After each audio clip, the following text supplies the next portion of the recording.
السلام علیکم دوستو، کیسے ہیں آپ؟ امید ہے آپ لوگ سب خیریت سے ہوں گے۔ میں آپ کے لیے لے کے آئی ہوں ایک بہت ہی خوبصورت ویڈیو طارق مسعود صاحب کی۔ چلیں چلتے ہیں اس ویڈیو کی طرف۔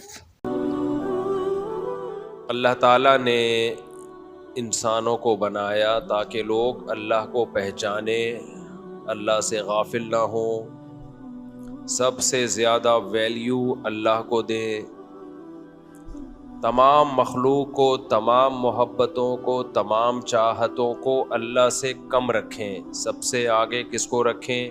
اللہ تعالیٰ کو۔ اسی میں انسان کا سکون بھی ہے، اسی میں اسٹریس ڈپریشن کا علاج بھی ہے۔ فَلَنُحْيِيَنَّهُ حَيَاةً طَيِّبَةً، اللہ نے کہا کہ جو مجھے سب سے زیادہ ویلیو دے گا میں اس کو پاکیزہ زندگی عطا کروں گا، مرغوب زندگی، پاکیزہ زندگی۔ گلے میں کچھ گڑبڑ ہو رہی ہے، بار بار کچرا آ رہا ہے پلک میں، پراٹھے چھوڑنے پڑیں گے، اس کا علاوہ کوئی حل نہیں ہے۔ یہ آپ گھی کے پراٹھے صبح کھائیں نا تو پلک میں کچرا آئے گا، دودھ کی چائے سے بھی آتا ہے پلک میں کچرا، ذہن میں رکھو۔ دودھ کی چائے بھی نا وہ کرتی ہے، بلغم پیدا کرتی ہے، اور بہت ساری چیزیں پھر کبھی انشاءاللہ صحت کے بارے میں کبھی بات کریں گے انشاءاللہ۔ ایک ہی چیز رہ گئی ہے زندگی میں مزے کی بھائی، پراٹھے۔ شادیاں وادیاں بھی ہو گئی، ٹھیک ہے، پراٹھے ہی چھوڑ دیے تو زندگی میں رہے گا کیا؟ لیکن بہرحال تو اللہ تعالیٰ یہ چاہتے ہیں کہ لوگ مجھ سے محبت کریں، اور اللہ نے وعدہ کیا فَلَنُحْيِيَنَّهُ حَيَاةً طَيِّبَةً، کہ جو مجھے مان کے چلے گا، مجھے ویلیو دے گا، میں اس کو پاکیزہ، اٹریکٹیو، خوشیوں والی زندگی دوں گا۔ دنیا میں سکون میں ہمیشہ دیندار لوگ ہی رہتے ہیں۔ یہ جو بے دین لوگوں کی خوشی ہے نا، آپ کہتے ہو نہیں جی بے دین لوگ تو بہت ہنستے کھیلتے نظر آتے ہیں، اچھلتے کودتے، ہا ہا ہو ہی کرتے، یہ انزائٹی ہے، پتہ ہے آپ کو؟ خوش آدمی ہمیشہ نارمل ہوتا ہے، پھدکتا نہیں ہے، وہ ایب نارملٹی کی طرف نہیں جاتا، ہمیشہ خوش آدمی پرسکون۔ جو بہت پھدک رہا ہے نا، بہت زیادہ، ہر وقت ہا ہی ہو اور مختلف طریقوں سے اپنی ڈپریشن نکال رہا ہوتا ہے۔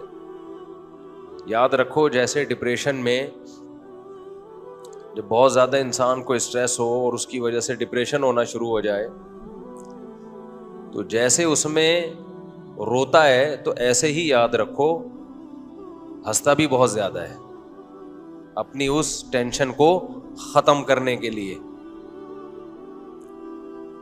خوشیوں بھری زندگی اللہ صرف ان لوگوں کو دیتا ہے جن کے دل میں اللہ ہے۔ تو حضرت حکیم اختر صاحب رحمہ اللہ تعالی بڑی پیاری مثال دیا کرتے تھے، چونکہ یہ ان کی مثال ہے اس لیے ان کے نام سے بیان کر رہا ہوں میں۔ فرماتے تھے کہ دیکھو، انسان اللہ کو ناراض کر کے خوش ہونے کے اسباب اختیار کرتا ہے۔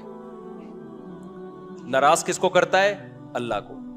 زنا کے ذریعے، شراب کے ذریعے، دولت کی لوٹ کھسوٹ، حلال حرام کی پرواہ کیے بغیر دولت، اگر حلال طریقے سے آ بھی گئی تو اترانا شروع کر دیتا ہے خوش ہونے کے لیے، اس کو دکھاتا ہے دنیا کے سامنے تاکہ غریب لوگ ڈپریشن میں جائیں۔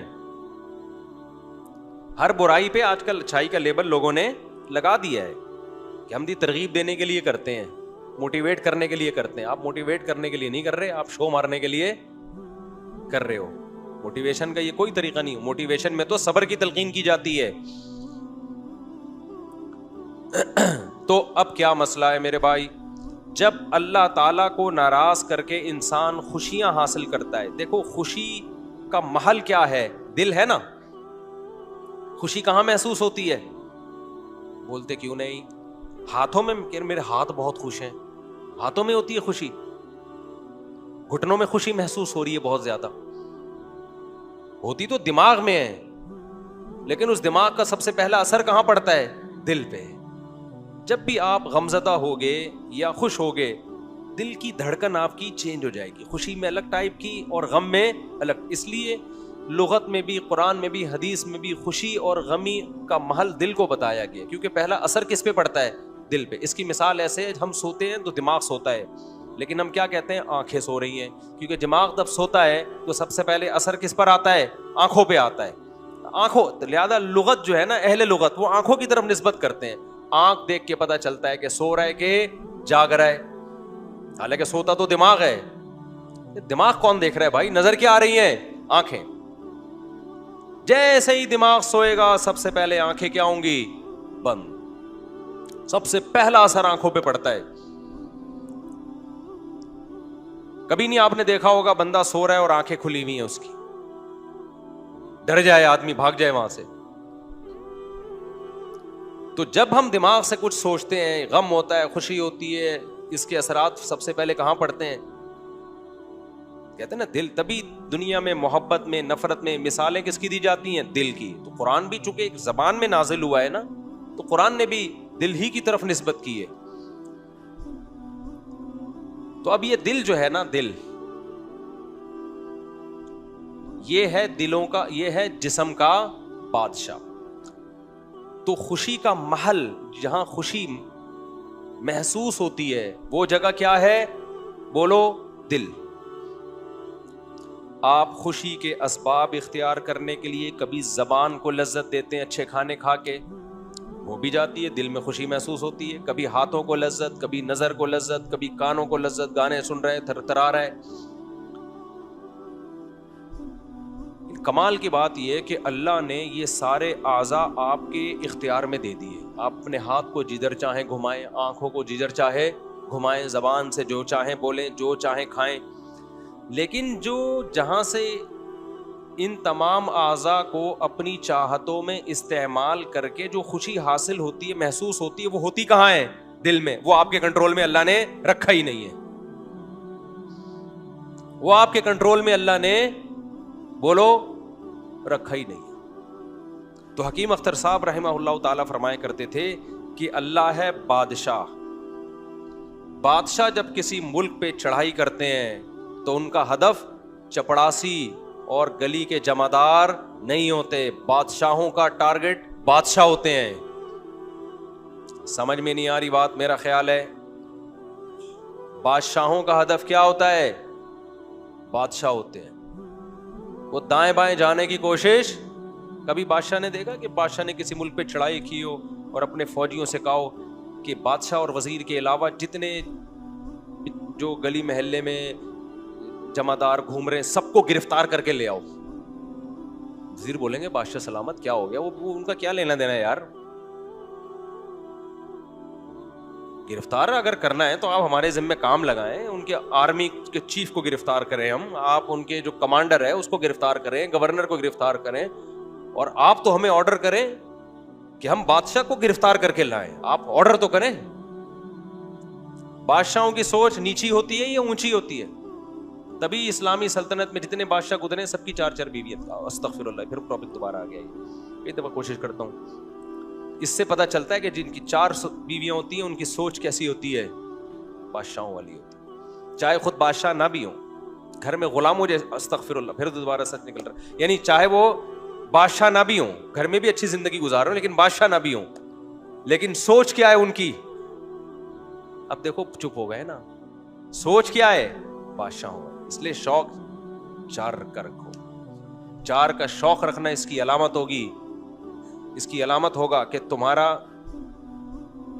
تمہاری سوچ کیا ہے؟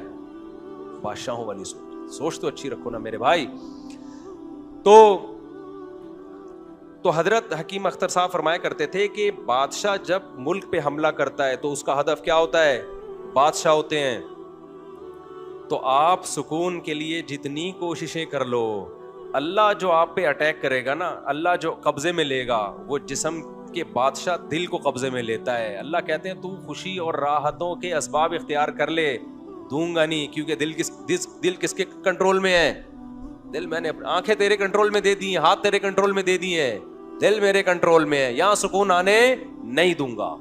کچھ بھی کر لے, یہاں نہیں سکون آنے دوں گا میں تجھے, یہ میرے ہاتھ میں. یہاں اسی کے سکون آئے گا جو کس کو خوش کرے گا, اللہ کو. اس کے دل میں سکون کی بالٹیاں اللہ بھر بھر کے ڈال دیتے ہیں. فَلَنُحْيِيَنَّهُ حَيَاةً طَيِّبَةً, یہ اس آیت کا مفہوم ہے کہ ہم بہترین پاکیزہ زندگی دیں گے ان لوگوں کو جو مجھے یاد رکھیں گے, جو میری محبت کو دل میں جگہ دیں گے. تو میرے بھائی اپنی ڈکشنری سے اللہ کے سوا سب کو کیا کر دو, نکال دو. سب باطل ہے. جس سے محبت کرو کس کے لیے, اللہ کے لیے. ہاں اللہ نے جہاں پرمیشن دے دی, جس لذت کو پوری کرنے کی پرمیشن اللہ نے دے دی, تو پھر اللہ کی رضا ہے کہ اللہ چاہتے ہیں کہ میرے بندے حلال لذتوں سے فائدہ اٹھائیں. آپ کا دل چاہ رہا ہے, شدید بھوک لگ رہی ہے, نہاری کھانے کا دل چاہ رہا ہے, وہ آپ کھا لو. اللہ کی طرف سے پابندی نہیں ہے, بلکہ بلا وجہ ایوائڈ کرو گے, فنٹر بننے کی کوشش کرو گے, تو یہ آپ کی اپنی شریعت ہے. اللہ اس پہ آپ سے خوش نہیں ہوگا. ہاں اعتدال سے کھاؤ, کیونکہ زیادہ کھانا شریعت میں پسندیدہ کام نہیں ہے. تو یہ بات تو طے ہو گئی کہ سکون اگر چاہتے ہو نا, دیکھو یہ جو خواہشات ہیں نا, خواہشات جن کے پیچھے ہم بھاگ رہے ہیں, یہ بھی خواہش, یہ بھی خواہش, یہ بھی خواہش, یہ بھی خواہش, آپ پوری کرو اپنی خواہشات. سب سے بڑی خواہش بنا دو اللہ کی رضا. اسلام رہبانیت نہیں سکھاتا کہ صرف اللہ کا مطلب یہ کہ اب نلی نہاری بھی کھانا چھوڑ دو, اب شادیاں بھی چھوڑ دو, اب بچوں سے محبت کرنا بھی چھوڑ دو, اب کاروبار بھی چھوڑ دو.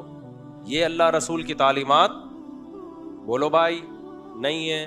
اللہ رسول کی تعلیمات یہ ہیں کہ سب سے بڑا ہدف کس کو بنانا ہے میرے بھائی, اللہ کی رضا کو. اس کے لیے سب کچھ قربان کیا جا سکتا ہے, اللہ کو کسی پہ قربان نہیں کیا جا سکتا. یہ جذبہ کسی طرح پیدا کر لو میرے بھائی, اللہ کرے میرے اندر بھی پیدا ہو جائے. بس جب یہ جذبہ پیدا ہو گیا تو مزے ہی مزے ہیں, پھر مزوں کی زندگی شروع. من کان یرجو لقاء اللہ فإن اجل اللہ لآت, سورہ عنکبوت کی کیسی بہترین آیت ہے. اللہ کہتے ہیں جو اللہ سے ملاقات کی امید رکھتا ہے, اسے امید ہے کہ مر کے مٹی ہو کے ختم نہیں ہوں گا. دنیا مسافر خانہ ہے, بہت جلد ختم ہونے والی ہے, اور رب سے بہت جلد ملاقات. تو میں ایسے کام کر کے جاؤں کہ رب کو منہ دکھاؤں تو وہ خوش ہو مجھ سے. تو اللہ کہتے ہیں جو اللہ سے ملاقات کی امیدیں لگا کے رکھتا ہے, تو جو اس کو ٹینشنیں آ رہی ہیں ٹینشن نہ لے. فإن اجل اللہ لآت, بہت جلد ملاقات ہونے والی ہے. امید ہے آپ لوگوں کو یہ ویڈیو ضرور پسند آئی ہوگی. بھولیے گا نہیں اس چینل کو سبسکرائب کرنا, اور اس ویڈیو کو لائک کرنا, اور زیادہ سے زیادہ شیئر کرنا, کیونکہ ہو سکتا ہے کہ کسی کے دل کو سکون مل جائے یہ ویڈیو دیکھ کر, سن کر, اور آپ لوگوں کے لیے صدقہ جاریہ بن جائے. جزاک اللہ.